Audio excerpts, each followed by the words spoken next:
Red Cross prepared you for where you are, not the other way around. Absolutely agree with you, because I learned all of the skills. So I didn't just have, so in those 28 years when I was with the Red Cross, I did a number of things, right? I spent some time in finance, learning, that because I thought that's where my career path was going to take me. Right. I spent some time in human resources. So I learned the HR side of this and learned how to recruit, be an HR generalist, handling benefits. I managed a small service site that we had, so I got exposed to the administrative space of trying to manage my piece of the pie that was a part of the Red Cross here in Chicago. I grew into senior leadership roles, and all of those experiences, going on disasters. I used to be out in the field. Even when I went to those disasters, I was in the car going into the communities, helping people, but I grew administratively. So I literally have seen a career that took me from entry level all the way up to the highest level positions in an organization. So I started with Red Cross as an accounting clerk. When I left 28 years later, I was the chief operating officer for one of the largest states in the country with the Red Cross. I think your heart, when you, because like I said, I've been knowing you from, well over 20 years. Absolutely. And to see that growth, definitely I was proud of you. But a lot of people that's at the top in your space, let's say Red Cross, they don't have the genuine heart. They're in it for different reasons. Mm-hmm. And I think sometimes, I read a quote before. It says, life happens for us, not to us. And I think that life happened for you. You did, when you were moving up, you did get kind of big head. No, I'm just joking. But you've always been the same guy. But I thought it distanced you because of the roles that you had to do, more of that of a CEO or administrative or whatever. And it took you further away from the directive, this contact that you have now. But now you have all of those skills, and yet you're put back in a place with more directive contact. And the benefit of it,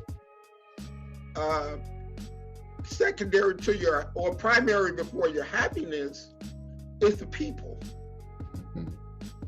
Because they're getting world-class skills at a local place. Usually you get somebody that don't give a damn and don't know nothing. They don't know more than them people that's in there. Right. So I've always felt like because this is the path I took. So I think people who grow up in an environment generally make the best leaders over time in an environment. So you think about what you've done, right? So you've spent a number of years in this fitness environment, right? And you've done a number of things, from competing to personal training to being a motivator. So you put all that stuff together, and because you've had those experiences, it makes you credible when you do something like a podcast, because you can bring experience, because you can talk about what it was like when you were trying to, start out, and from the little things of just trying to get the equipment to the second floor of that place that you had in South Holland, right?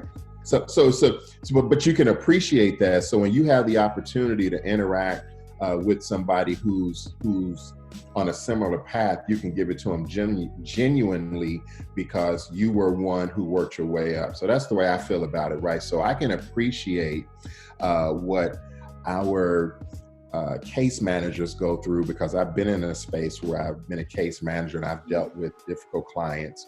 I've been in a space where I deal with boards and, really actively dealing with boards, or just kind of stepping back and letting the boards do what they should do for the organization. So I've just always felt like individuals who grow up you can get all the book knowledge. Right. I mean, you can get all the degrees, but I think the ability to grow in an organization and touch different things in an organization make you a better leader for an organization. And that's just the way I feel about it.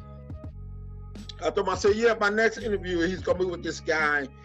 Matter of fact, after you, I have an interview. Do you remember the boxer that I used to train from Gary, Indiana? Yeah, I do. He just got pardoned. He just had clemency from Trump. Is that right? Wow. He spent 16 years in prison.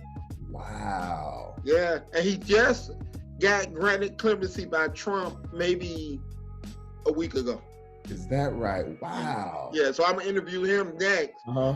But I was telling my son, I said, this guy talking about you, because he was asking about the interview, this is one of the best guys I ever met in my life. I appreciate that. You and I, so our friendship certainly evolved more than just you putting me on a machine and putting me to work, although I appreciated that, right? Just because it was good. I mean, I still follow a lot of that, but we were both, I think what's been good about yours and my relationship, there have been times when we've kind of leaned on each other, for support, because we all go through some things, and Jim, I was that early morning person, so it was generally just me and you, right? Right. For the first 45 minutes or hour or something like that. So right.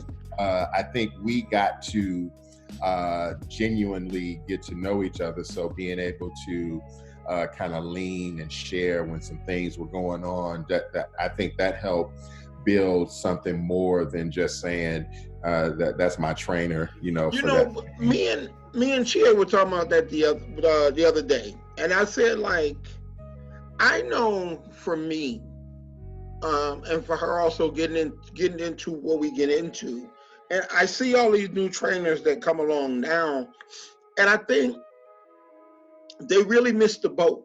I think they make it about physical. And to me, yeah, I mean, you pay to work out. We're going to have a great workout. We're going to see a lot of progress.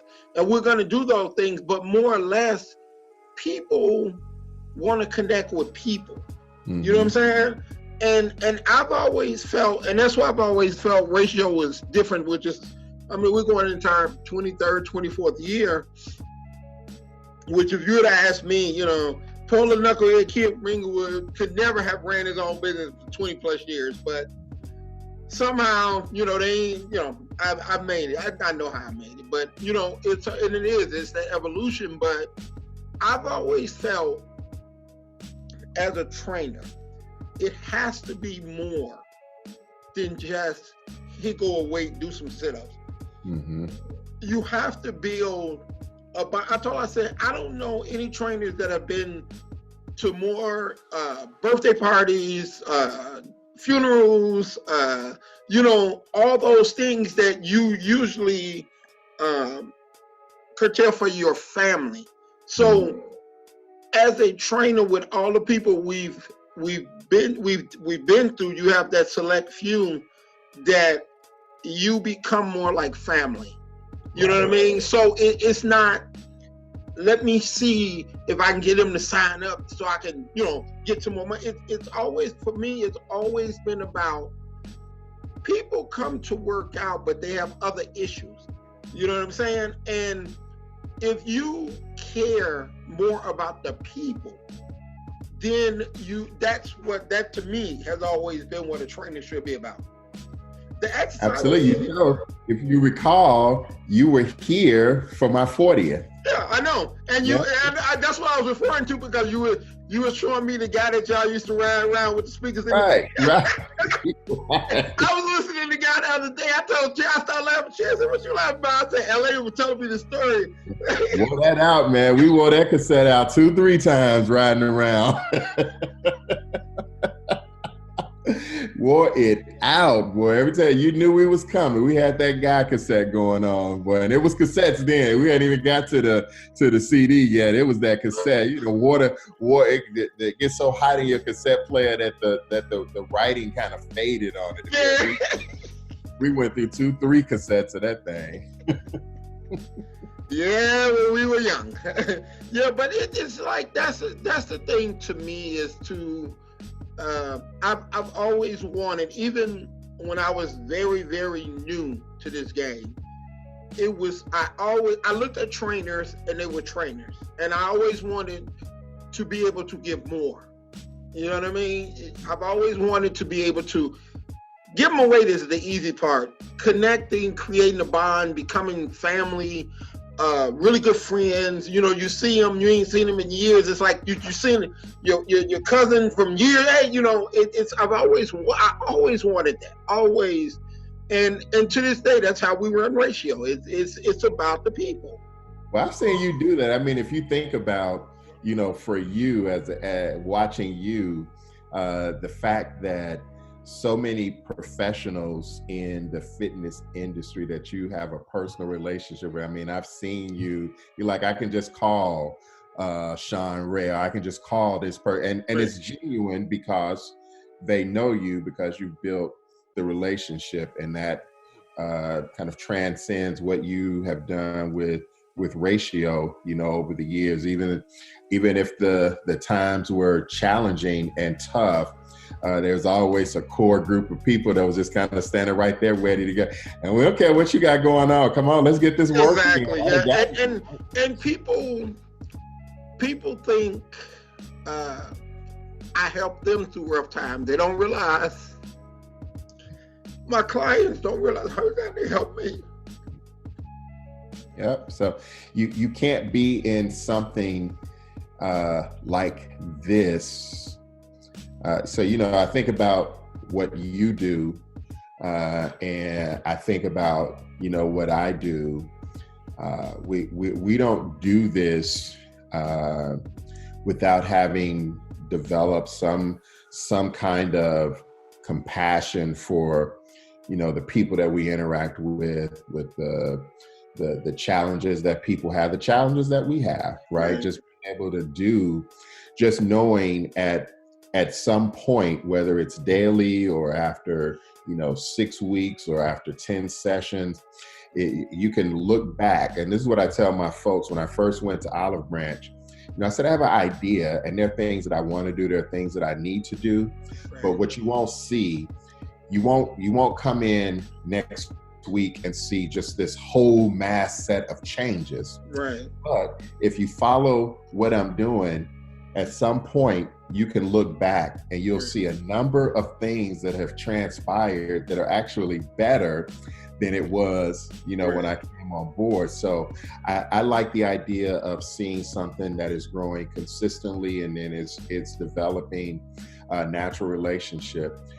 You know, I still have to this day a number of people who I worked with at the Red Cross that still reach out to me and talk about some of the experiences that we had. I had one of my friends, the last disaster that I went on in 2016, I was in North Carolina for hurricane duty, and I was just sharing a message with one of my with the job director, and we were kind of laughing at some of the things that I had to deal with, and he remembered it so clearly, and just brought back a lot of memories for me, right?